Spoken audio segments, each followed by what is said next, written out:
Right now, 250 daring men and women are climbing toward the summit of Mount Everest, the highest point on Earth. Some will succeed, most will fail, 7 will die.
Problem. I'm on my own here. I doubt anyone's sleeping. The wind is pounding. I don't think anyone will be sleeping through the night. Over.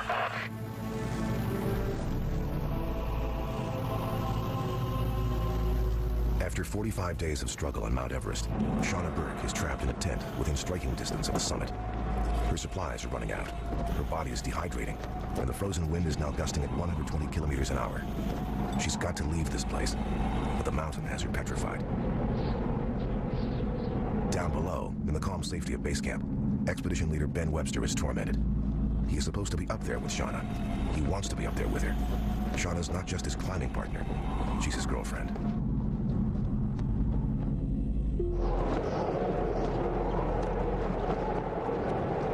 South Call to Discovery, over. Base camp to South Call, over. Yeah, South Call, over. How you doing this morning there, baby? Shauna's not doing well. Her oxygen is dwindling, her heartbeat is racing, and hurricane-force winds are holding her hostage in a nylon bubble at an altitude that is literally killing her.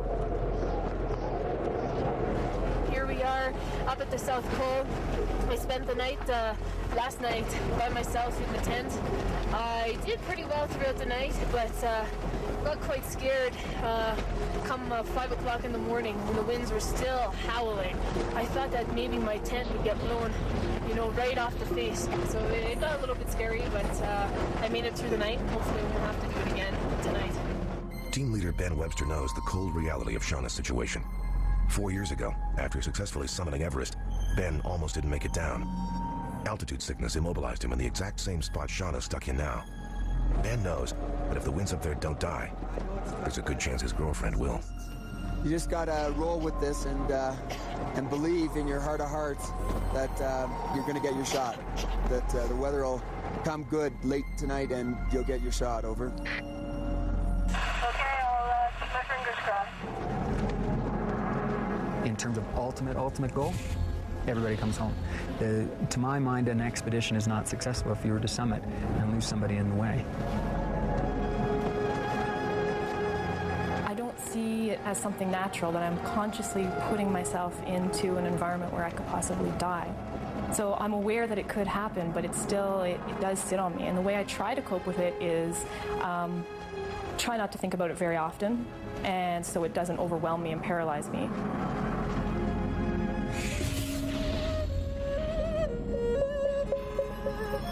Shauna's confidence has come a long way from Kathmandu, where she was overwhelmed by the city and intimidated by the professional climbers Ben hired to accompany them on this voyage. Andrew Locke, a 2-time Everest summiter, and Hector Ponce, also a 2-time conqueror. If everything goes exactly as planned, these 4 souls will climb to the top of the highest mountain in the world, and they will document the journey every step of the way. But first, they have to learn to get along. Climbers, as a rule, especially elite high-altitude mountaineers, I don't know why, but they tend to be very socially challenged. My experience with most of them is that they're not the kind of people you want to hang out with a lot of the time. They're very self-consumed, very ego-driven, in some cases very socially inept because they spend all their time in the mountains not interacting with people. And that's not the case in both Hector and Andrew. Yeah. Shauna's climbing partners should be giving her their grand tour of Nepal's capital city right now. But instead of bonding with them, Shauna's throwing up in her hotel room. I gotta pick up my washing. Last time I was here was just 6 months ago. Feels like I was here yesterday for me, actually. Yeah.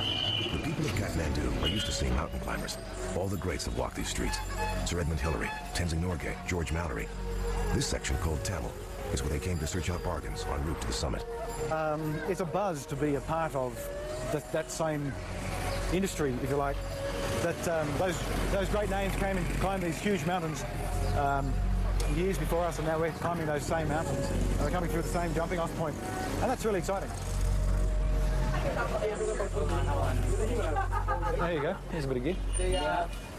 On the wall, Hector is about to see something he dearly loves. Not climbing gear, his girlfriend, Araceli Segarra. The person here in front, in the yellow down suit, is Araceli, my girlfriend. She's always with me, she's always present, you know, and I know she's back home thinking about me too and supporting this, so that's good too. Hector and Andrew are geared up, healthy and ready to climb Mount Everest. Shauna is not.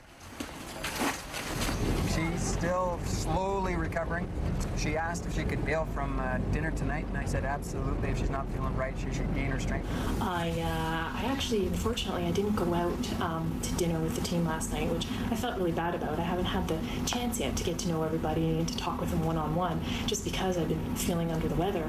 My body has just been really, really, really tired, and I think it's partially due to the fact of the stress and the preparation that we went through before leaving for Kathmandu, and as well as the flight and just being in Kathmandu. The city is very dirty and chaotic and quite overwhelming.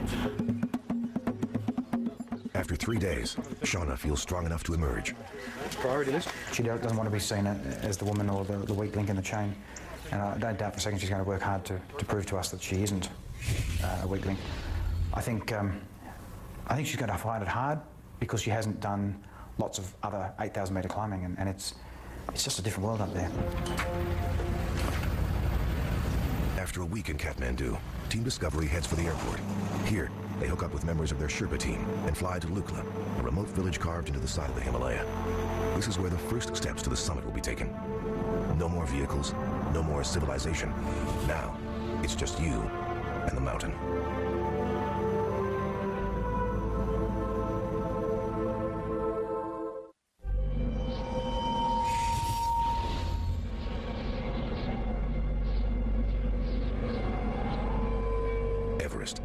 To stand on its summit is to be at the height commercial airliners fly.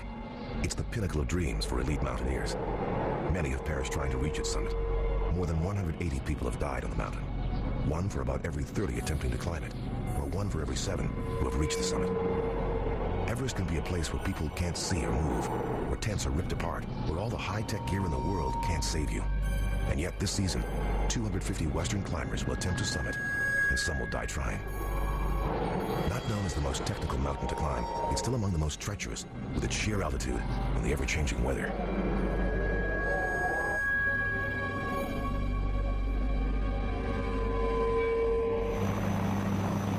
The Discovery team flies into Lukla, altitude 2,800 meters. From here, they will trek to base camp. It's a rigorous 12-day walk, during which they will almost double their altitude to over 5,400 meters. This 42-kilometer trek is an important part of acclimatizing to thin air. If someone from sea level was immediately transported to base camp, that person would be unconscious within a few hours, and they'd die soon afterwards. You might think that the team would use this trek as a last chance to get to know each other before beginning their climb. But until now, they work in splinter groups, all hiking at their own pace. Today, the 12th day, the team finally come together for the walk into base camp, an inhospitable lunar landscape that will serve as the expedition's nerve center.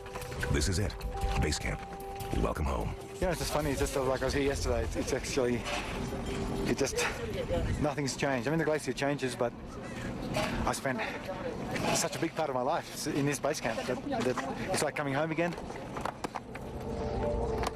The support staff got here days ago and have already set to work clearing ground for Team Discovery's camp. Oh, Lakpagelu. Good to see you, buddy. Yeah, how are you? Good, thanks. How you feeling? It's good, yeah. Excellent. Sangha, how are you? Mingma, how are you? Good to see you. Good to see you, Lama. How are you? Come and say hello, Gopal. Oh, without the knife, don't kill me. All in all, about 30 people will work for this team. 16 Sherpa climbers, as well as an ethnically diverse group of men who will act as porters, runners, camp staff, and cooks. There's also a doctor and a communications expert. Again, you got lots of humidity the day before.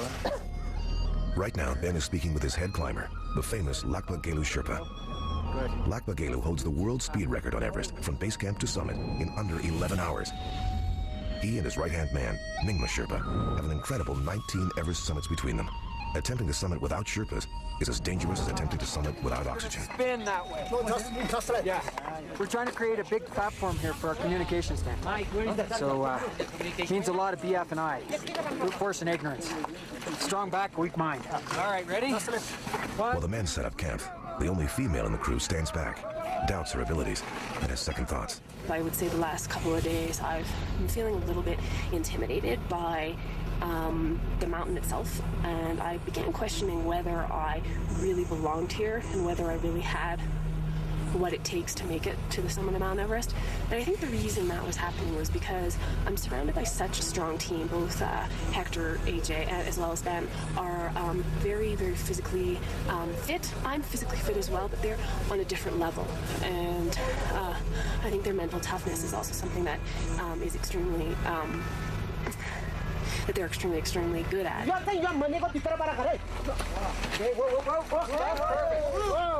Perfect. There are no permanent fixtures built at base camp. That's because base camp moves.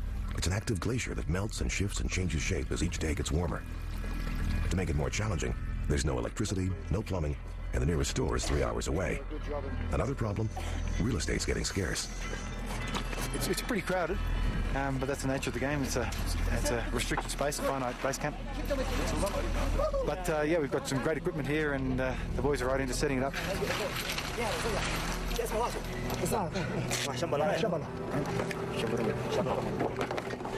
Even though I've been here twice before and I've reached the summit on both occasions, it's always exciting to climb Everest. Offers so many different challenges and dangers and difficulties. Every time I come back, it's different. You know, the icefall is always going to be there, and it's always going to be dangerous and exposed every time you go through. It's exciting as well as fearful. Okay. Do you need some help organizing? Could I ask you for something? Yeah, of course. Till Baburam, Yep. we need chocolate powder. Like chocolate milk powder? Yeah. Okay. Milk. Yeah. Powder milk. And sugar. Okay. You don't just pack your bag and head off for the summit of Mount Everest. There's still a month's worth of work and acclimatization that has to happen. The team's plan is to fully stock 4 camps with food and oxygen. Oxygen is what makes this climb deadly. There just isn't enough of it high up on the mountain, so climbers go up and down in stages, forcing their bodies to create extra red blood cells. This allows them to absorb more oxygen with each breath. It's a complementary process, really. We need to establish our camps and establish the route, and we need to acclimatise. So by carrying loads up to a higher camp and then coming back down to sleep, we're forcing the body to acclimatise to a higher altitude. On the climb, the team has 2 opponents. Most obvious is the mountain. Less apparent is time. The south side of Mount Everest is a Nepalese national park, and the infrastructure set up to help climbers will all be shut down on June 1st. That's in 8 weeks. When acclimatization, climbing, and weather are all factored in, it usually comes down to just a 7-day window when summiting is possible. Maybe it will be impossible.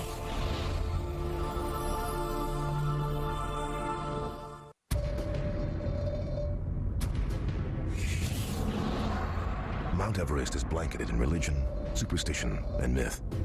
Many Sherpas and Westerners believe you can't climb the mountain at will. She must let you climb her. The Sherpa people call the mountain Sagarmatha, or Chomolungma, and they revere her as sacred. Before every expedition, the Sherpas hold a religious ceremony. A high-ranking Buddhist Lama is summoned, offerings created, and climbing gear gathered for a service known as the puja. I definitely want to take my harness and my Jumar up there. That definitely gotta be blessed. I'm picking the gear that we're taking to the puja, and this is pretty much the gear that we want to get blessed in this ceremony, that we want to have the Lama blessed in this ceremony, you know, for good luck, for good karma up in the mountain. So I'm picking like the most important pieces of my gear, which are the harness, Jumar, ice axe, boots, and crampons. A stone altar called a lapso is built in the middle of Team Discovery's camp. Whenever any climber is on the mountain, aromatic sprigs of juniper must smolder constantly on the lapso. It's a complex ritual, but at its heart, the Lama is asking the goddess of Mount Everest for permission to climb. He blesses the climbers and prays for safe passage. I respect tremendously and have a sensitivity to their own connection to the mountain and what it means. And certainly for them it's important. At the end of the day, these men that I climb with, speaking of the Sherpas, will have my life in their hands. And I will at some point probably have their life in my hands.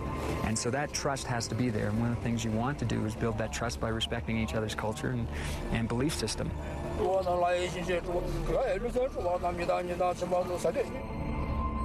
These are not decorative flags. They are prayer flags, always hung in odd numbers. They must never come down while the climb is underway. The climbers receive their sunjis, deeply symbolic and worn by everyone on the mountain. Sunjis are a necklace made of red string. In the middle, they have what is called a protection knot. These knots must never be undone, and during the climb, the sunjis must never come off. Something spiritual happens to people who come here. It can be life-changing. Mount Everest is a higher power. With the puja ceremony over, the Sherpas head off to set up Camp 1. To reach the summit, Everest climbers use just a few simple tools: boots with crampons attached, an ice axe, and a center, also called a Jumar, to help pull themselves up the fixed ropes, and a harness with carabiners for locking into safety lines. Andrew and Hector prep their gear and double-check their backup supplies. You never know what might save your life on Everest. Extra light bolts. These are my old Faithfuls, good heavy-duty steel ones, which I'll use between base and Camp 2. But the good thing about these is that if my lightweight ones should break, these also fit my high-altitude boots. Harness with Jumar and eye screw. Okay. Polypro shirts, hats. I just cut up a bit of sleeping pad foam and taped it over the head of the axe, because the reality is on this climb, it's not very steep. I'll be using my axe more as a walking stick than as a climbing tool. So with my hand over the top of the axe all the time, the cold of the metal would suck the heat straight through my very heavy-duty mittens and probably lead to frostbite. There's probably While Ben deals with more logistical details, Shauna packs her bag, then his. More than 5 kilometers above sea level is a rough place to live, but compared to where the climbers are headed, base camp is like a health spa. Climbing officially kicks off tomorrow with a trek over the icefall, a spectacular death trap that's infamous for having air pockets, crevasses, and an appetite for climbers.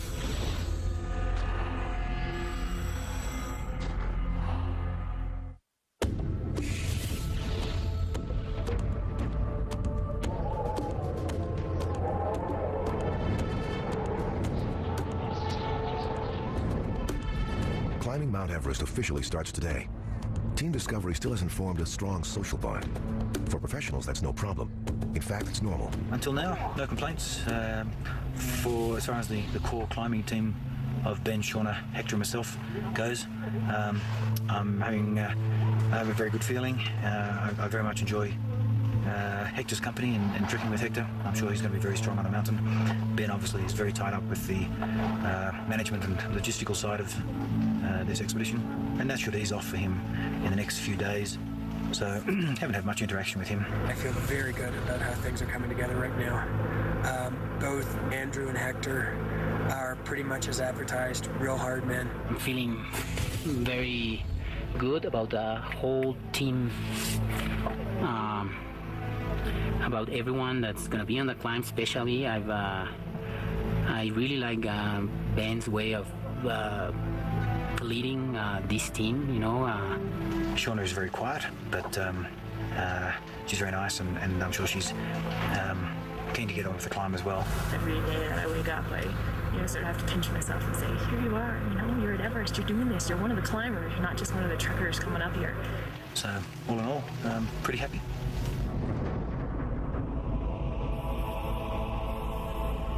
Everest could be considered the world's ultimate obstacle course, where a mistake could end your life. Today, the team turns their back on the safety of base camp. Destination, Camp 1, which has already been set up by the Sherpas. Getting there is no cakewalk. For starters, they must negotiate the Khumbu Icefall, a deadly mess of slow-moving ice, riddled with crevasses, drop-offs, and the ghosts of 20 fallen climbers. The easiest way to describe the Khumbu Icefall for a layman is think of it as a moving river of ice. You have to make your peace before you even go into it. Before anyone from the core team sets foot onto the icefall, lead Sherpa climber Lakpa Gelu gets the juniper fire going strong.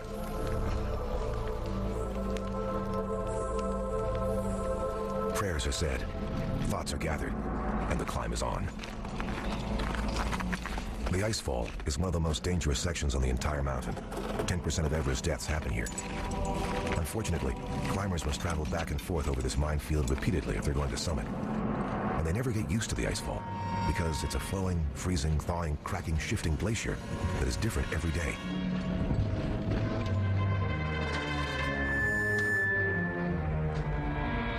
Even the marked trail moves and warps. Sometimes it breaks away to nothing, vanishing right out from under the feet of a climber. When this happens, the Sherpas call it a one-way ticket to America.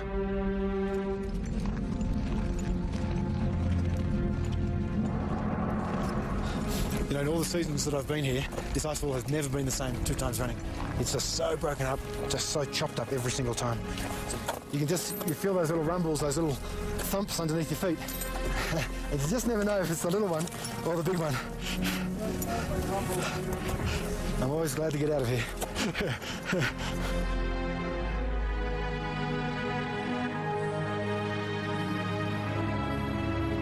Getting through the icefall is scheduled to take 4 hours.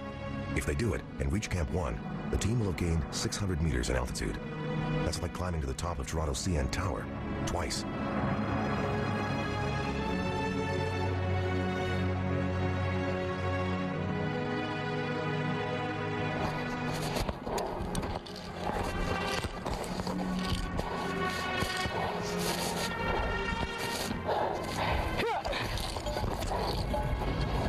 Some crevasses are small enough to leap. Bigger ones are bridged with aluminum ladders.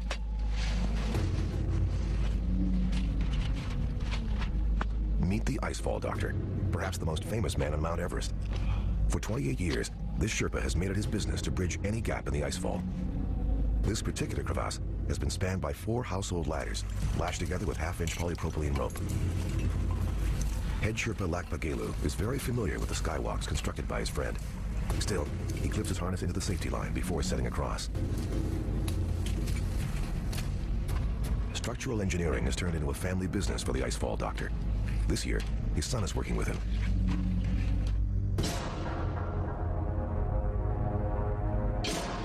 After 5 hours of climbing, the team stands in a dreamland 5,900 meters above sea level, a full kilometer higher than any peak in Europe. The icefall is behind them, but that's a little comfort. This beautiful weather is creating perfect avalanche conditions.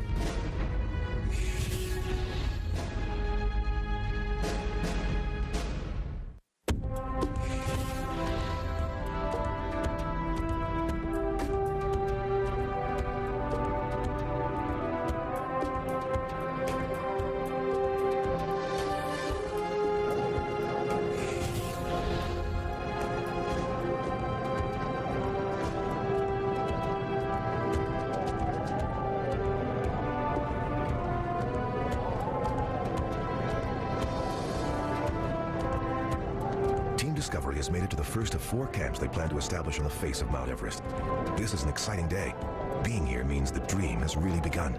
And I'm happy to be up here. I mean, before you spend your first night up here, you really don't feel like you're actually climbing the mountain. So tonight's gonna be our first night up here, for 4 of us at least, and that's always good. The first, as I say, the first night. see what tomorrow brings. Tomorrow brings snow. It snows deep into the night. The following morning, snow falls again, this time from a clear blue sky. As dawn breaks on the mountain, an avalanche breaks off it. This morning, we had 2 big releases. Doesn't surprise me because it snowed quite a bit. And you can see, if you looking at these mountains or at these faces yesterday, there was quite some ice there. So all the snow that fell last night wouldn't like stick to that ice. So the moment the temperature changed a little bit, boom, and that's when the release occurs. I'm sure we're gonna be seeing more today. It's a clear day, no clouds, so the sun is gonna hit hard on those slopes, and I'm pretty sure we're gonna be seeing a few more and big ones too. On Everest, avalanches are simply a way of life. They are also a way of death.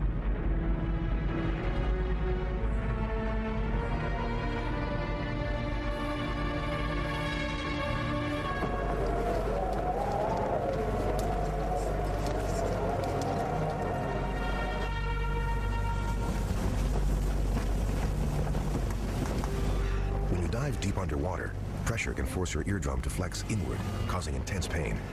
At altitude, the phenomenon is reversed, and it can feel like your head will explode.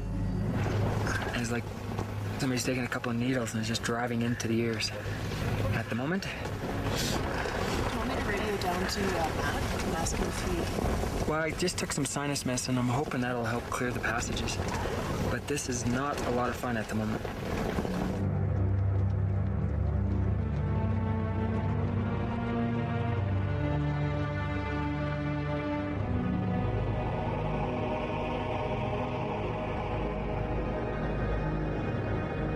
Sinus condition, Everest can be a high-pressure head game. You want your thoughts to remain positive.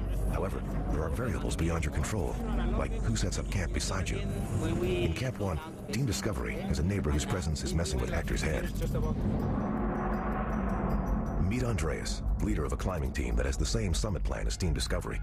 Andreas and Hector have a long and shocking personal history that is so full of life and death, it's almost impossible for non-climbers to believe.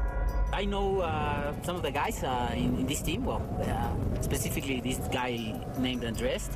I climbed a lot with him in the past. We haven't climbed though in many years. Why haven't they climbed in many years? In 1996, Hector saved Andreas' life on this very mountain. Then a few years later, Andreas left Hector for dead in a deep crevasse of ice. Hector survived and vowed never to climb with Andreas again. At today's frigid reunion, their history goes unmentioned. Climbing Mount Everest allows no room for personal politics, just work. The next goal is to fix safety ropes on the Lhotse face. Once in place, every climbing team will be able to climb into these communal ropes and use them for going up and down. The exhausting work of fixing the lines is usually done by Sherpas, but Hector wants to be involved and challenges Andreas to join him. Our proposition would be, you guys go down now, right? Yeah. You think you can wait down there for 4 or 5 days? Then we come down, rest 2 or 3 days, then I come up with you, and I'll bring 2 of my Sherpas. As far as rope goes, we have enough, and then we'll start fixing the Lhotse face, and if we can make it in 1 day up to Camp 3, sounds good? I'm sure on a long day we can make it to Camp 3. We were thinking of rest 3 days, but we can take 4 or 5, whatever is needed, so you can we'll catch up with your itinerary. Good. And for sure we can put up 2 or 3 Sherpas and some rope. And if the Lhotse face doesn't get fixed early, then everything is pushed back 2 or 3 weeks, and we don't want that. We want to be ready by the beginning of May, you know, and if the weather allows, have an early summit. Get better. Not as painful.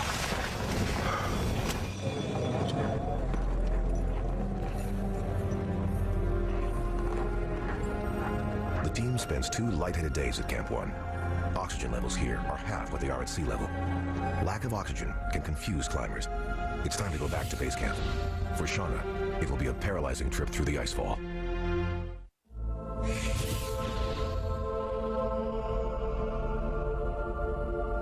Team Discovery's camp has 25 tents. It's basically a neighborhood in a small village. Overall, base camp is home to 19 climbing teams. This Chilean team is one of them. British socialite Annabelle Bond is climbing with the Chilean team. Annabelle doesn't fit the stereotypical image of a grisly Mount Everest assaulter, but she is ready to take on this challenge with that same flair that women in her family have shown for generations. My grandmother was one of the first Western women at altitude in Nepal, so I've got pictures of her in 1929 in the cool goggles and kind of blazers and +4s, and set against backgrounds like right behind me, and she's looking down in her crampons, and that's always been an inspiration to me. And she's still alive now. She's 96 and she's following this climb. Annabelle's father owns the Hong Kong Bank. 50-year-old Chilean team leader Andronico Luksic also owns a bank. It cost a mountain of money to climb Everest, and two very different kinds of people managed to get here. Dedicated first-class mountaineers and globe-trotting adventurers who can afford it. On the last climb we did in Chile, I got frostbite on the end of all my fingers because we had to keep taking off and putting on our crampons, and I had like completely inappropriate gloves. So I still have really bad ends of my fingers, which I'm kind of worried about. Mum was the one that got me into it, and she met Andronico at a party, and she was bragging about my climbing, which I'm going to tell her to stop doing from now on. And, she was saying, my daughter's a climber. And he's like, would you like to come to Everest? And without even consulting me, she said, yeah. So the next thing you know, she wakes me up, I'm like, late night in London, and she's like, darling, you're climbing Everest. That's kind of how it came about. Are these Mount Everest rookies ready for the brutal punishment that's in store for them, more than 8,000 meters above sea level? Being a long-distance runner, I keep myself fairly not Andrew Hector tuned, but my body's fairly tuned. Ever since I was invited to join the group, since August, I've been down. I've done, I think, 6 peaks above between 19 and 22,500 down in Chile. And then I've been hiking the ski mountain in Aspen. Pretty intensely since August.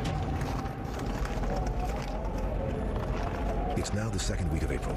As Annabelle and the Chilean team set off for Camp 1, Team Discovery leaves there, headed back down to base camp. This season, only 12 women are climbing Mount Everest. They follow each other's progress through word of mouth and by listening on the radio. They may never meet face to face, but there was a sisterhood amongst them, complete with sibling rivalry. They want to know, how strong is she? How fast is she? Will she get there before me? Odds are strongly against rookies making it to the summit. It will be especially difficult for Annabelle because no one on her core team has ever been there before. All of Shauna's core team has stood on the top of the world, including her boyfriend, Ben. Some people wouldn't want to be with their lover on an adventure like this. It could get too icy and tense for the relationship to survive. Climbing Mount Everest is not a date. It's a brush with death.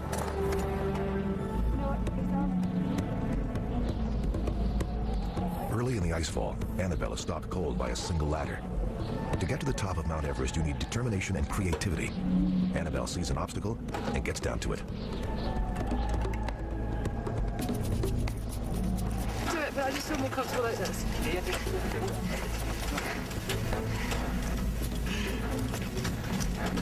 Stylish, I know, but...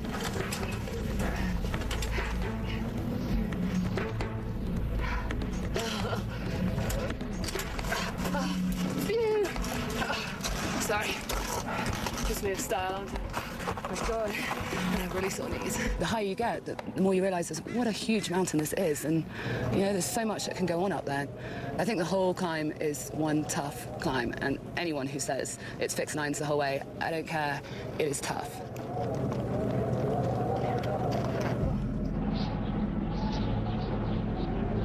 So far, Team Discovery has had good luck on their side. The weather has cooperated, everyone feels strong, and there have been no real mishaps to speak of. Even crossing these breathtaking ladders has gone without a hitch.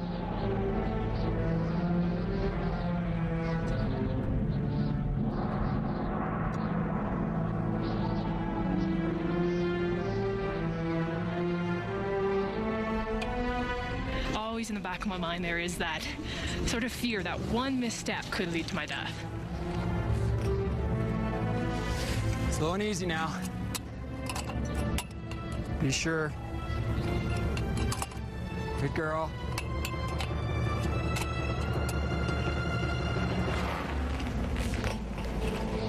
My crampon got stuck. I actually told myself, don't look down, because that's when you're going to lose it and you'll panic. So I just focused on trying little strategies to sort of wiggle my foot to try to get it loose, but nothing was working. Take a step backward, Asha. One step back. Take a step back. Yeah. That's it. You're good there. Team leader Ben Webster steadies the lines. His girlfriend is frozen in midair, just a meter from safety. The crevasse she hovers over is the depth of a 10-story building. Nyingma Sherpa has seen enough. It's time to fix this problem and get out of here. He came right over to me and he tried to loosen my crampon from the ladder. He wasn't able to. So he came up with plan B, which was to actually take my crampon right off. Part of the reason Shauna came to Mount Everest is to do research for her PhD in sports psychology. Her thesis paper is called Motivation in High-Altitude Climbing. As a psychologist, Shauna knows the danger of panic. I think it's very important not to panic, because if you do panic when you're on a ladder like that, the possibility of losing your balance and falling over is extremely high, so I think it's very important to try to stay focused. He took the crampon right off my foot, and I was able to walk off the ladder. In normal life, an incident like that would take weeks to become a funny story. Here, it's laughed about immediately. Climbers on Mount Everest live every second like it might be their last. It's the highest feeling in the world.